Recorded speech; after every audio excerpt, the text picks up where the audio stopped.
Howdy. Take a seat by the fire with me, a talking anthropomorphic wombat with shades at night for some reason, while I recount to you a tale of sadness. You know, one of the hardest things to experience as a gamer is to be forced to watch a company that made some of the most beloved games ever that you grew up with crumble into dust before your very eyes, becoming the most greedy, incompetent, soulless company that you've ever had the displeasure of calling yourself a fan of. To watch them consistently and repeatedly release worse and worse products until what you loved about their games is just gone. I feel like all of us have that company. For some people, it's Bungie's treatment of the Halo franchise, or BioWare absolutely butchering both Mass Effect and Dragon Age into a pulpy mess. And for Saints Row fans, get wrecked! That series and the company who made it are toast. Rest in peace, bozo! For me, that company that I've had to watch just absolutely piss the bed is Bethesda. Some of you may relate. So join me as we take a walk down the halls of mediocrity and broken dreams to uncover what happened to Bethesda and why I'm just not excited for The Elder Scrolls 6, man. There's just no hope. Todd, why?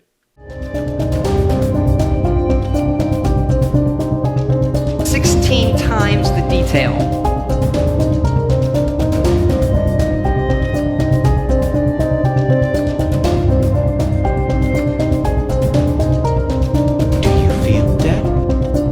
People will buy anything.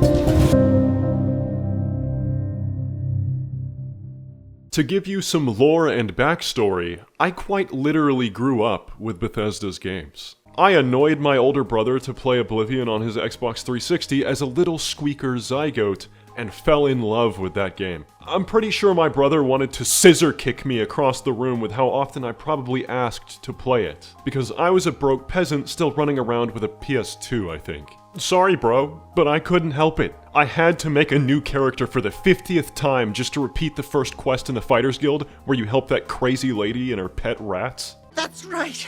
Rats in my basement, and something has been killing them. It's horrible. My poor babies. You must do something. Oblivion quickly became one of my favorite games of all time. A lot of that is due to nostalgia, admittedly, but it was the first game that I played that gave me that feeling that I could go anywhere and do anything. You see that mashed potato looking hill over there? You can climb that.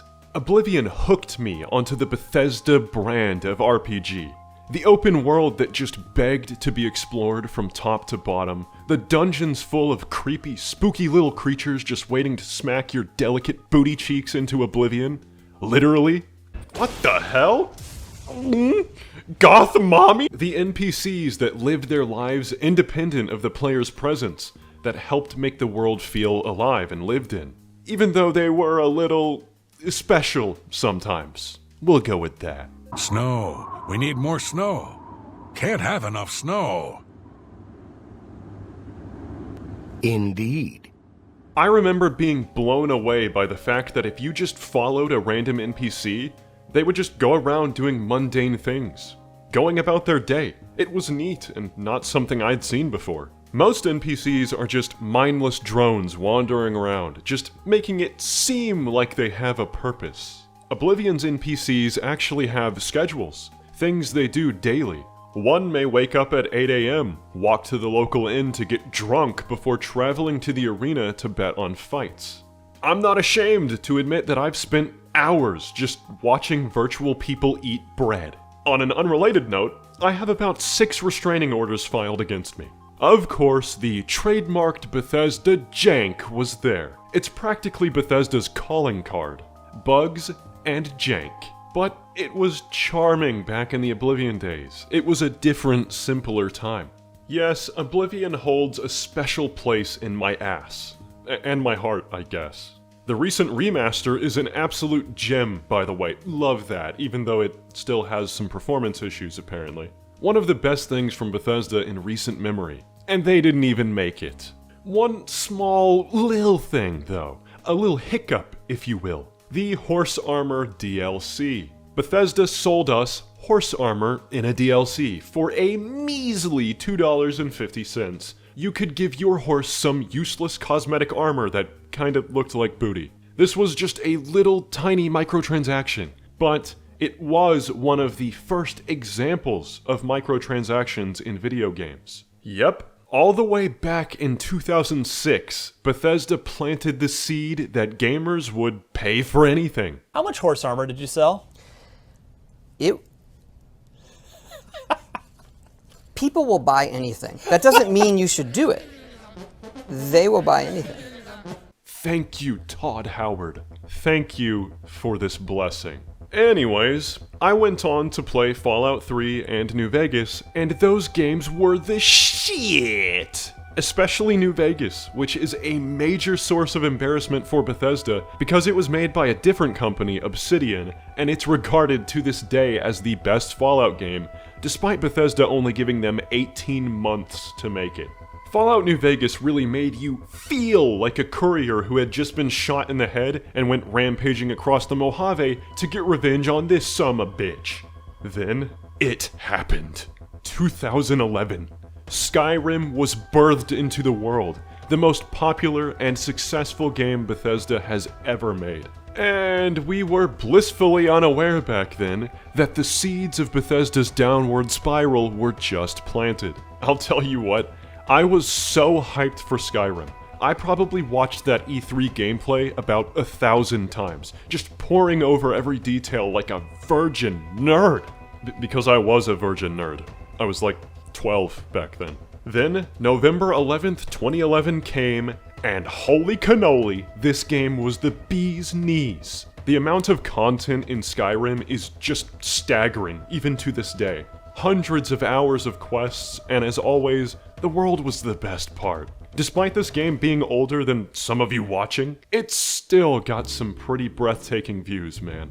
Dragons were introduced, leading to badass dynamic encounters that could happen at any time, with dragons swooping in on a village and trying to burn Grandma Hilda or whatever her stupid name is. Hate this lady. Hope she defaults on her mortgage. Dungeons were all handcrafted and had a story to tell. The world and lore of the Elder Scrolls was as engaging and interesting as ever. The Elder Scrolls world has to be one of my favorite settings in any video game ever. There could literally be an entire college history class teaching the history and lore of this world. It's nuts. However, Skyrim was far from perfect. As time went on, I started to notice some things that I wasn't a huge fan of. Firstly, the game had simplified a lot of the RPG mechanics. This is something Bethesda seems to do with every release. Oblivion stripped a lot of the complexities Morrowind had in the name of simplification and streamlining. And the same happened in Skyrim. Several skills were removed, like acrobatics and blunt weapons. They completely removed the attributes system, so no more making a Khajiit who runs faster than a Toyota Camry. They completely neutered my boy Maik the Liar. He used to sprint off like a furrier version of Sonic the Hedgehog after giving you his goofy quotes. Now he just says some quirky stuff, then tells you to fuck off and stands there. Maik once walked to High Hrothgar. So many steps, he lost count. Maik is tired now. Go bother somebody else. Kinda lame. Spellmaking was completely absent. That was 100% moisture in Morrowind and Oblivion. You could make any spell you could think of, like a paralysis spell that also deals fire damage called Suffer My Rash. Just gone in Skyrim. The number of spells in the game is also vastly smaller than Oblivion's, making being a spellcaster way less interesting. The removal of minor and major skills affecting how you level up means character builds are fluid and less restrictive, but once again, also less interesting. Of course, no matter what character build you try to adhere to in Skyrim, it always ends the same. Ooh, maybe this time I'll be an orc who only uses warhammers, and I'm a stealth archer again. Every damn time, because sneak killing is just so broken and cheesy. Another minor thing I hate about Skyrim is the fact that 90% of the quests in this game send you to Draugr Ruins. Main quests, guilds, it doesn't matter. 90% of the time, you are gonna be fighting these ugly bitches. But by far, the biggest problem with Skyrim is the writing. The main quest in Skyrim is extremely bland and uninteresting. Let's be honest. Big Bad Dragon is doing big bad dragon things. Kill the big bad dragon. You are the chosen one and you cannot fail. It is foretold in the scrolls that you will win. Every single guild questline pales in comparison to Oblivion's. Again, they overuse Draugr Ruins. The quests themselves are pretty basic. They feel really short, with you becoming the leader of the guild for doing nothing. Just compare the Dark Brotherhood in Oblivion to Skyrim, and it's just night and day. Hell, just look at side quests like A Brush with Death from Oblivion. You go into an artist's painting to save him from painted trolls. Or the crazy elf who thinks that some townspeople are following him around and are planning a grand conspiracy against him. Or take the best Dark Brotherhood quest of all time, where you go to a house party and pretend to be one of the guests, killing them all off one by one, causing them all to get paranoid and distrust one another. There's many ways it can play out. You can even convince some of them to kill one of the others, suspecting them of being the killer. Can you name a quest with that level of creativity and flexibility in Skyrim? I can't, because there is nothing like that in Skyrim. Nothing in Skyrim matches the creativity or interesting concepts of Oblivion's quests, in my opinion. This is also when the seeds of Bethesda's patented greed started to be sown, only to slowly sprout up over the years, spreading like a fungus. Very subtly at first, but it's just gotten worse. It all started with Skyrim. They have resold Skyrim to us 6 times across various different platforms over the past 14 years. Skyrim and the huge success of the game can be credited for corrupting Bethesda with a massive ego and the belief that they are too big to fail no matter what. Which, I guess they've been proven right thus far, because they're still around, somehow, unfortunately. Anyways, in November of 2015, Fallout 4 was released. Once again, I was hyped as hell for this game. I watched the E3 gameplay about 1,000,000 times. I remember watching a countdown timer for release with that "It's All Over But the Crying" song playing. Really praying to Todd Howard that I didn't get quickscoped by an ice cream truck before the game came out. Anyone else get that when you're hyped for a game? Just an impending feeling that you may get game-ended before it drops? Even if that's unlikely? That irrational fear of missing out on it? Just me? Oh, okay. Maybe my therapist is right. I am a dork. So, Fallout 4 finally came out, and I hated it. I hated this damn game, man. Okay, hate is a strong word. Of course, I loved it during my first playthrough. You know, that honeymoon phase where it's a cool new Bethesda game and you're just eager to see all that it has to offer. But the longer I played the game, I just didn't like it. It's not a terrible video game or anything. It's fine. It's a far better first-person shooter than Fallout 3 or New Vegas, which had the jankiest first-person shooting of all time.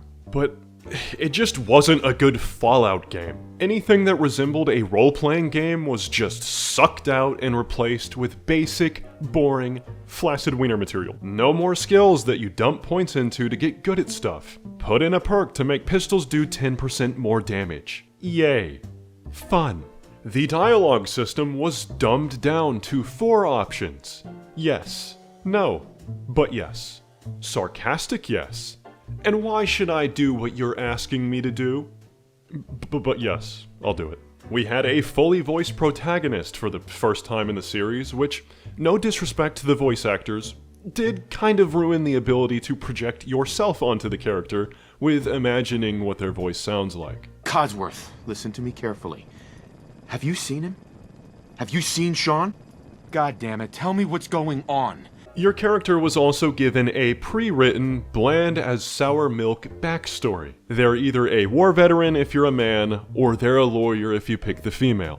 And they have an ugly as hell Play-Doh baby that gets kidnapped. I hate this baby, and want nothing but the worst for it. I'm glad they got kidnapped. This silly artichoke here saved me from this baby. But your character really cares about it, somehow, and wants to find them as soon as possible at any cost. They're a really good parent that just wants to save their ugly-ass baby. Which then makes it really weird and make zero sense if you want to just run around the wasteland killing radroaches and collecting rusty cans to build settlements, and cosplaying as a superhero. I am the instrument of justice, and I cannot fall. Death has come for you, evildoer, and I am its shroud. Stop talking like that! And, of course, your kid ends up being the big bad guy. The leader of the big bad, cartoonishly evil faction, the Institute. Ooh, how cliche and predictable. I mean, people were literally predicting this plot twist before the game came out. Player choice was just non-existent in this game. Perfect example. Near the start of the game, you meet Preston Gravy, leader of the goody two-shoes, cringe roleplayers that are the Minutemen. This man is a can of spam. The character is just a bland, nice guy who just wants to help people. Well, my character hates good people. He's evil and very cool. Preston can go fuck himself. I'm not helping him with the raiders that are attacking. I'm leaving. See ya, bitches. Oh snap, these raiders are jumping me now. And a death claw is trying to eviscerate my delicate little booty cheeks. Okay, I just filed their taxes. Now the game tells me to go back and talk to Preston. Why? Why should I? Fine. You know, you talk like a jerk, but you still helped us out, whether you wanted to or not. Yep, he really just said that. And you can't even kill him if you wanted to. He's marked as essential, and that, right there, sums up this game in a nutshell. You really don't have half the options that previous games in this franchise had. In Fallout New Vegas, you can help the Powder Gangers kill the entire town of Good Springs. People who just helped you after you got shot in the head, if you want to be evil. The story and writing in Fallout 4 are just abysmal. There are entire hours-long essay videos breaking down just how bad the story is, if you're interested. And it goes without saying, Fallout 4 was one step further in Bethesda's spiral into full-blown greed. You see, before the game came out, they announced that mods would be coming to console. Mods? On a console? What kind of witchcraft is that? This was a dream come true for young lil baby me. Someone who mostly played games on console. Being able to put mods on a console game was amazing. Bethesda's games have always had an extremely talented and dedicated community of modders, especially in Oblivion and Skyrim. Honestly, you pretty much have to play with mods if you want a better experience, because they fixed the bugs that Bethesda just didn't bother fixing, and added a ton of new features and content.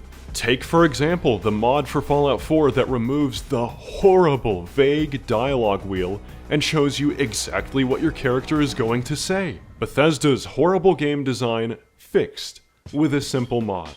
And now, you could download mods even on an Xbox. Neat. Well, this, my friends, was a Trojan horse. Yes, a mere ploy. A few years later, in 2017, they announced the Creation Club. Oh no.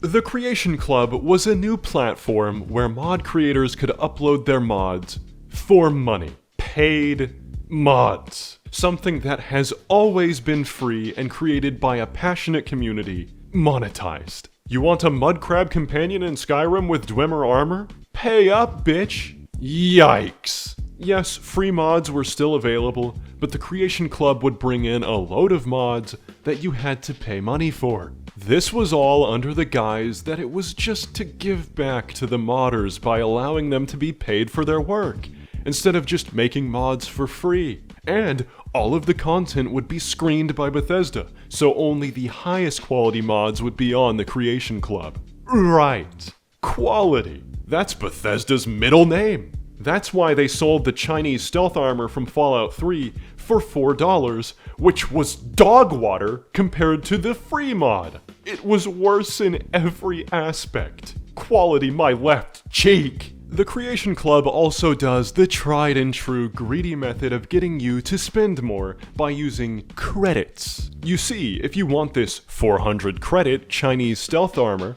which is garbage by the way, You can't just buy 400 credits for $4. You have to buy the 800 credit bundle for $8. Fuck you. So, yeah, mods on console was really just the first step to Bethesda finding a way to monetize mods to the biggest possible demographic they could. End me. But Wombat, you absolute king! At least it's a way for modders to get paid for their hard work. Good point, you handsome commenter. Yes, kinda. We don't know the exact splits, but some people have reported that the modder only receives about 30% of the revenue that their paid mod makes on the Creation Club. So for every dollar, they make about 30 cents, while Bethesda and Xbox or Sony make 70% for doing jack shit. Very cool. Before we move on from Fallout 4, Bethesda has been pulling some really greedy, scummy nonsense with this game, even to this day. In April of 2024, they released a next-gen update for the game to increase interest in it after the Fallout TV show came out. Pretty neat, huh? Update the graphics a bit, make it look cuter.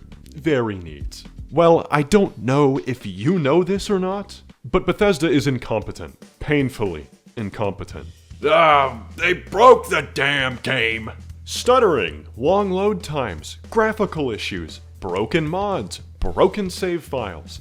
The VATS targeting system was completely cooked and didn't work at all. But hey, whatever. That's Bugthesda for you. What are you gonna do? At least they fixed it, right? Over a year later, in November of 2025, the year of our Lord, Todd Howard, with a new Fallout 4 Anniversary Edition that just released, meant to cash in on the second season of the Fallout TV show. Which was really just a way to give people a taste of the Creation Club items so that you'd be tempted to buy more new Creation Club trash that they're adding. That'll be $60, by the way, if you want to buy Fallout 4 for $20 and this upgrade for $40. Awesome! Thank you, Bethesda. Oh, and you'll never guess. It's also broken!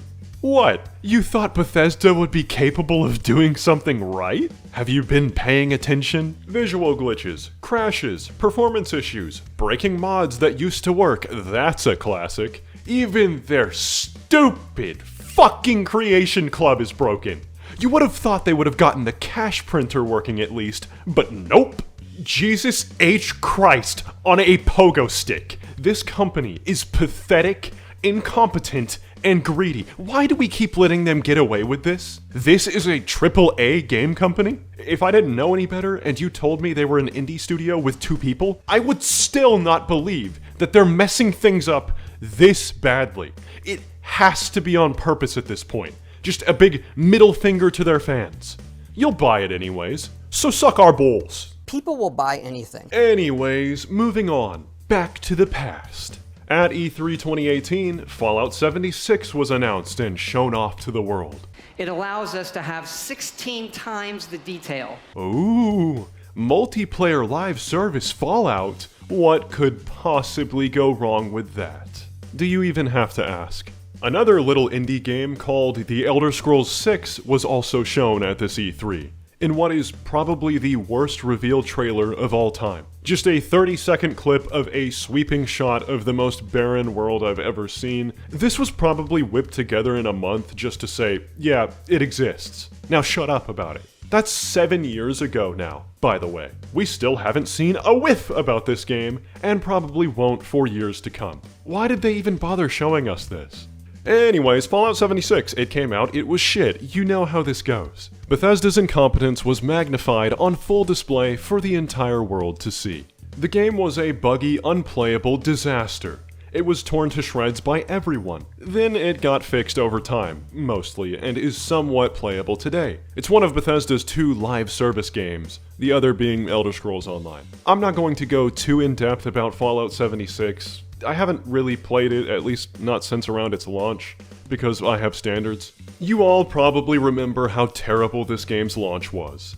And of course, Bethesda's greed has been in full swing, with their in-game store selling poopy microtransactions and pay-to-win gameplay boosts. And we can't forget about Fallout First. A stupid-ass subscription service that no one asked for, yet goofy people still pay for. People will buy anything. Oh, there was also Elder Scrolls Blades. Don't give a shit. And we arrive at Bethesda's most recent game, a brand new IP for the first time in 20 years.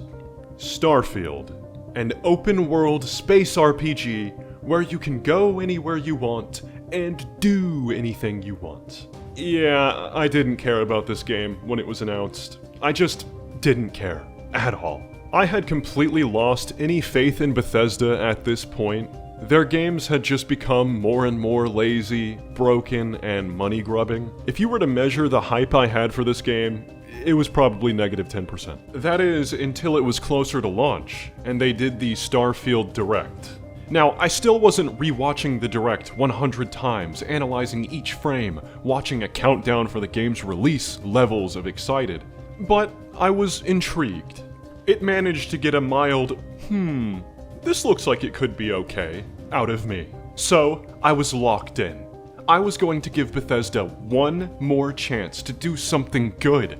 Or even just okay. Anything other than hot garbage would be nice. I was intrigued at the idea, the concept of a good Bethesda RPG in space, where you could go around being a space pirate, exploring procedurally generated planets. It seemed promising. It was promising, but Bethesda doesn't handle promise well. Admittedly, I enjoyed my first playthrough of Starfield, because again, I had those rose-tinted honeymoon phase glasses on. I tend to not be thinking with a very critical, analytical mind when I first play through a lot of games like this. That's kinda dumb, I know, but I just turn my brain off and take it in, not really thinking too deep about it at first. But after my first playthrough, and especially when starting my second, good lord! If Preston Garvey was a spam can of a human being, this entire game is a can of unflavored corn. The definition of bland and boring. Bethesda was claiming that the main quest in Starfield was one of the best that they've ever made. What? No! It is by far the worst. It's complete ass cheese. You're looking for super cool magical space rocks. That's the plot. Find the mysterious space rocks. What are they? Ooh. Part of why I was somewhat entertained on my first playthrough, other than the novelty of it being a new Bethesda game, was because I was hoping that maybe the answer to what these space rocks were would be interesting. Nope. It's the least interesting answer they could come up with. Oh, yeah, spoiler warning. If you care. Do you care? Probably not. These magic space rocks open a gateway to a parallel universe. Of course, they went the boring, cliché parallel universe routes, with these stupid Starborn as the antagonists? Kind of? They're also looking for these space rocks, but they don't really care if they find them or not, and will just let you take them. It's so low stakes and dumb. When you get to the end and step through the gateway after collecting the magic space rocks, you enter the Unity and talk to yourself. And the writers really thought they were being super deep and thought-provoking with the writing in this final scene. I am as much you as you are a part of everything. All points connect to here. Do you feel dead? You are energy, and energy cannot be destroyed. Unknowingly, you just answered your own questions. For who creates things but creators? That is what they have been named throughout the endless circle of time. Are they one or many? Human or alien? Terrestrial or celestial? I have enjoyed speaking to you once again. All of you. Every version that is here in the Unity, right now. Go out into the stars. Oh, brother. Zip it, you corny piece of shit! Then you walk around this goofy, ethereal star room, a Starfield, if you will, while yourself gives you exposition on how the quest lines you did during the game affected the universe you're leaving behind. This is easily the lamest, laziest, most cobbled together ending to any Bethesda game ever. Then you walk through the portal, you're given the ugliest ship and armor, becoming a Starborn, and it's a New Game Plus. Everything resets and you can do it all again. No thanks. Again, it's the writing. The writing is so goddamn bad. This is a running theme in Bethesda games. But Starfield is the worst the writing has ever been. The factions are bland and uninteresting. The characters are bland and uninteresting. The world, or should I say worlds, are bland and uninteresting. The best part of every Bethesda game, the exploration, is the worst it's ever been. In a game all about exploration. Why in the world did they think that boring, procedurally generated open terrain with nothing of interest on it, with randomly placed space pirate forts and buildings, would be fun? This right here, what you're looking at on your screen, is what you spend 90% of your time in Starfield doing. Running towards your objective far out in the distance in a straight line with nothing of note on the path whatsoever. Riveting. Truly. Compare this to the walk to Riverwood from the first dungeon in Skyrim. The road leading to the town that's covered in hand-placed scenery, standing stones, a fisherman's camp, a nice scenic river that runs to the town of Riverwood. Go figure. Getting jumped by wolves on the way, a mine off the trail that you can go into and clear of bandits. Everything in Skyrim is placed there with purpose. In Starfield, not so much. Back to the writing, it's time to talk about Emil Pagliarulo. He's the lead designer and writer on Starfield, and Skyrim, and Fallout 4. He's the main reason that the stories and writing in general in these games are so bad.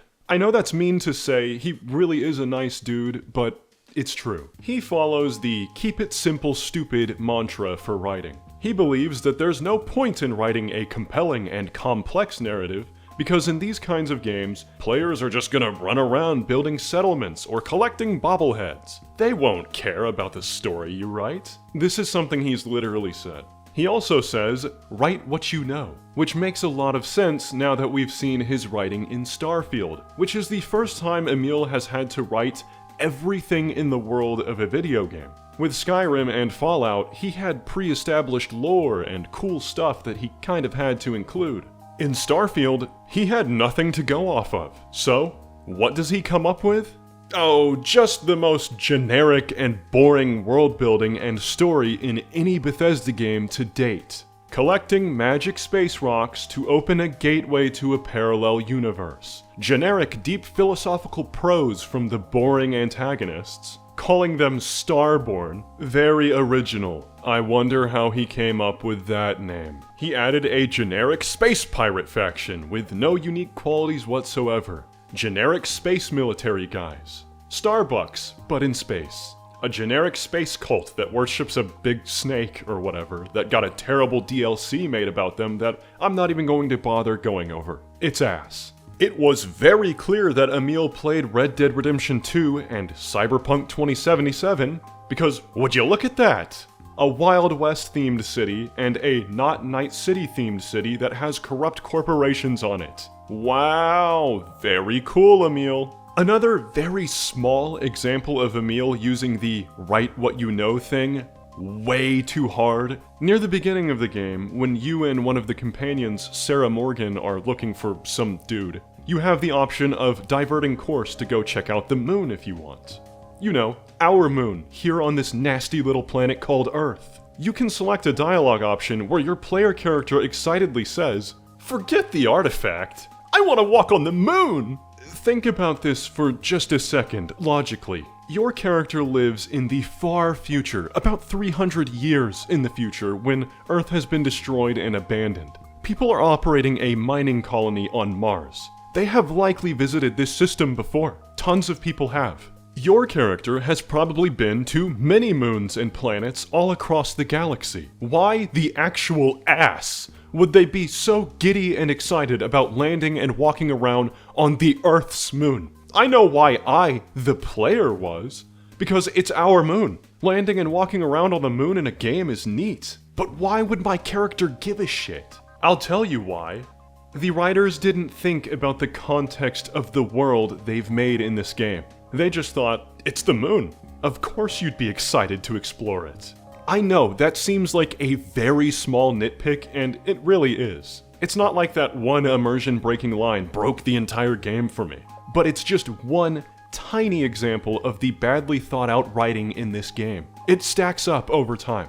I find Starfield impossible to replay, which is saying something. I have been able to make multiple characters and do multiple playthroughs of every Bethesda game, but I just couldn't here. And I tried, dog. My first character, I played the main story and I legit forgot what they're called. The Space Rangers law enforcement people, which was a cool concept, being a space cop. But it was terribly executed, of course. On my second playthrough, I made a new character, not doing the stupid New Game Plus when going through the parallel universe gate. I didn't care. I played through the pirate faction questline, then didn't do anything else. I was done with Starfield after that and have not touched it since, despite attempting to multiple times.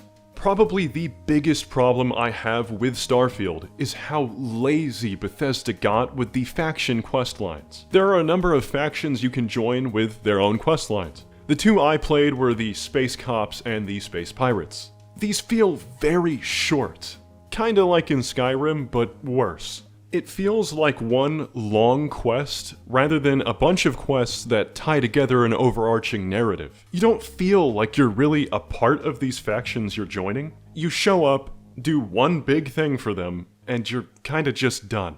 In the Space Ranger Cop one, you are investigating, theft, I think. I legit don't remember. I'm serious. I think you're investigating a theft that happens. You find out the owner of the company who hired you to investigate it is corrupt and in on it. You kill him. That's it. In the Space Pirates one, you're trying to find the location of some abandoned ship to rob that has some super valuable treasure on it. You do some stuff, then you rob it. That's it. Again, it really feels like one long quest with a bunch of steps, rather than like you're doing work for this faction leading up to a larger story. In Oblivion, for the Fighters Guild, for instance, you do jobs for different clients, helping them with a variety of tasks. Killing mountain lions that are killing this crazy broad's pet rats. Clearing a cave of goblins with a squad of peeps. Just odd jobs. Then eventually a larger plot unfolds with the Blackwood company that's stealing your contracts, and bada bing bada boom, you're the leader of the faction.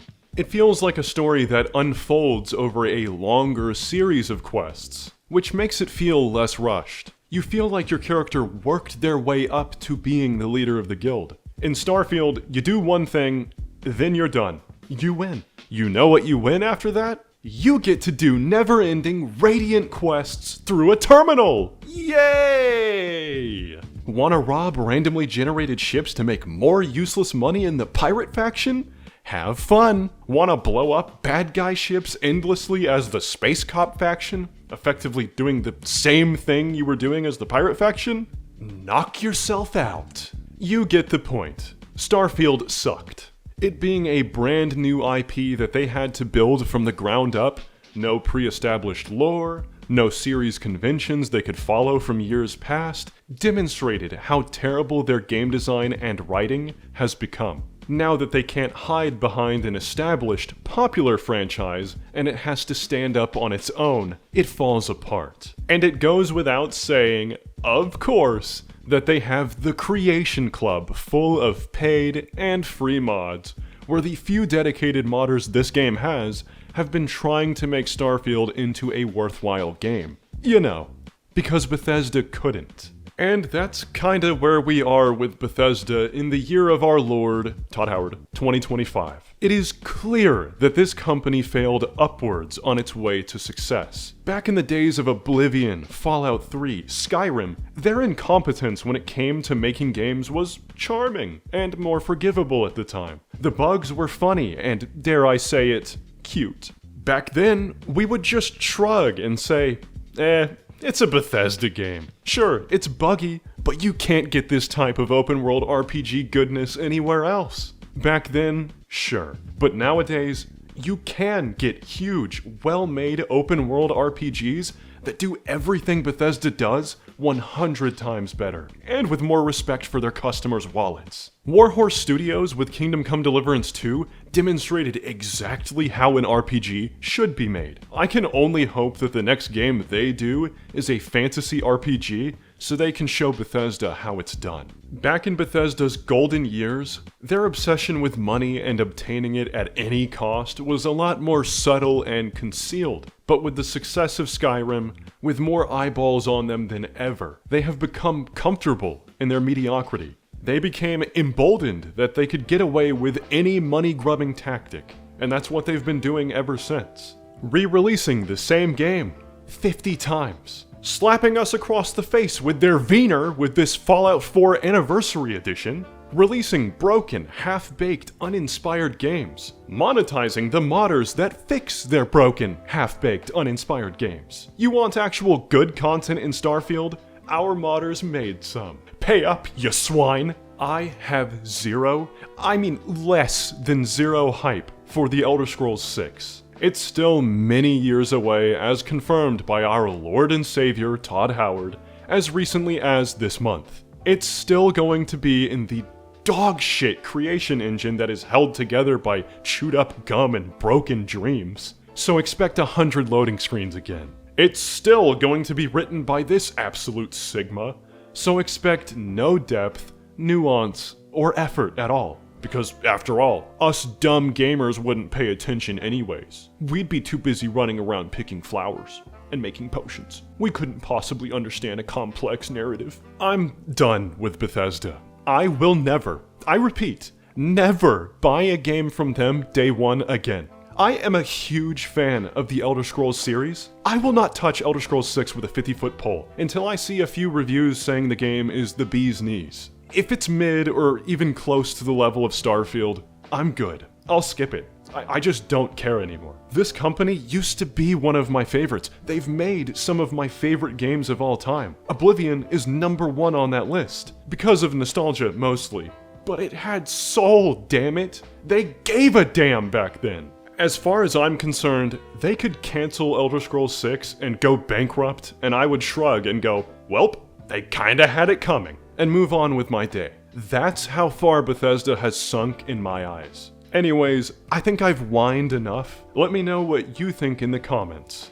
I'm a damn wombat, and I've been wasting your time. You'll never get it back. So you may as well double down and watch some of my other content and waste some more time. Thanks for watching and have a good one.